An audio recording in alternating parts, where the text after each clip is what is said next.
Hola, mi nombre es Óscar Andrés Armijos, soy estudiante de Derecho del tercer ciclo paralelo C de la Universidad Nacional de Loja. Bueno, el día de hoy vamos a hablar sobre la capacidad procesal conforme lo determina el Código Orgánico General de Procesos. Este presente video tiene como finalidad analizar la capacidad procesal conforme lo determina el Código Orgánico General de Procesos, el COGEP del Ecuador, específicamente en su título tercero, los artículos del 30 al 40. Nos habla sobre la capacidad procesal. ¿Qué es la capacidad procesal?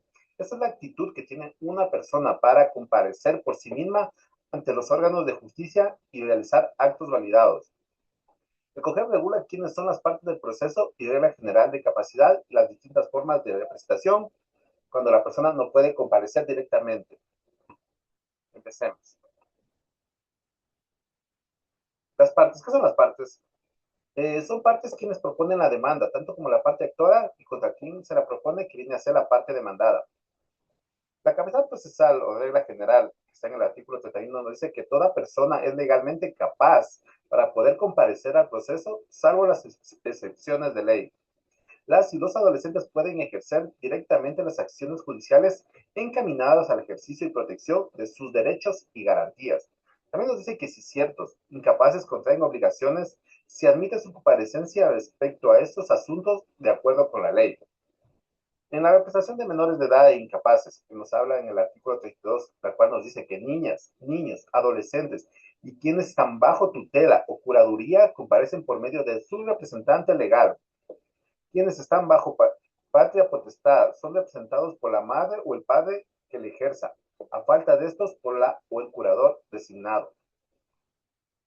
En el artículo 33 habla sobre la representación de personas jurídicas. La persona jurídica comparece por medio de su representante legal o judicial. En acciones laborales, la demanda puede dirigirse contra quien ejerza funciones de dirección y administración a nombre de sus principales, aún sin poder escrito. Sobre la representación del causante, que nos habla en el artículo 34, el cual nos dice que si las y los herederos no pueden ser demandados ni ejecutados, sino luego de aceptar la herencia. Si no la han aceptado, la demanda se dirige contra el curador de la herencia yacente. El artículo 35 nos habla sobre la representación del insolvente, el cual dice que el insolvente es representado por el síndico de todo lo relativo a sus bienes. Conserva capacidad para comparecer por sí mismo en derechos extrapatrimoniales ni en las diligencias permitidas por la ley. En referencia a la comparecencia mediante defensor, que nos habla el artículo 36, la que nos dice que las partes deben comparecer al proceso con el patrocinio de una o un defensor, salvo las excepciones previstas en el propio código.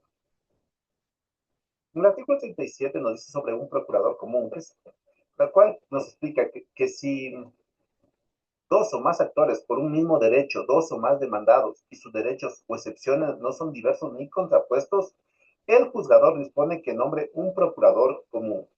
En el artículo 38 hablamos sobre la representación de la naturaleza. La naturaleza puede ser representada por cualquier persona natural o jurídica, colectividad o por el defensor del pueblo. La naturaleza no puede ser demandada en juicio ni reconvenida.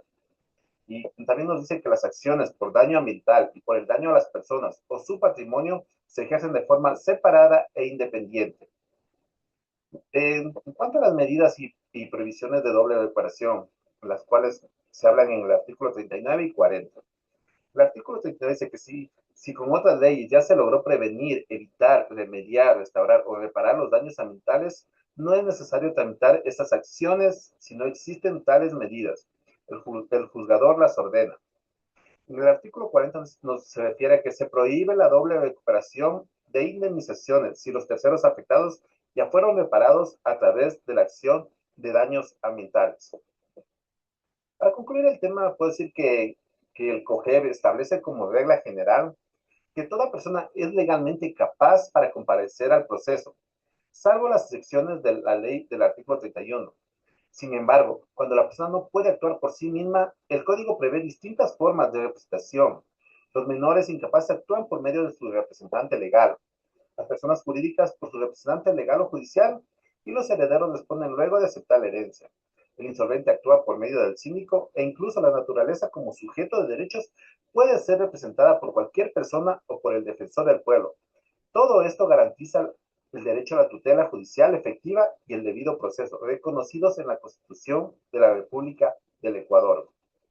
Les agradezco, esta fue mi presentación sobre este tema tan interesante en la carrera de Derecho. Muchas gracias.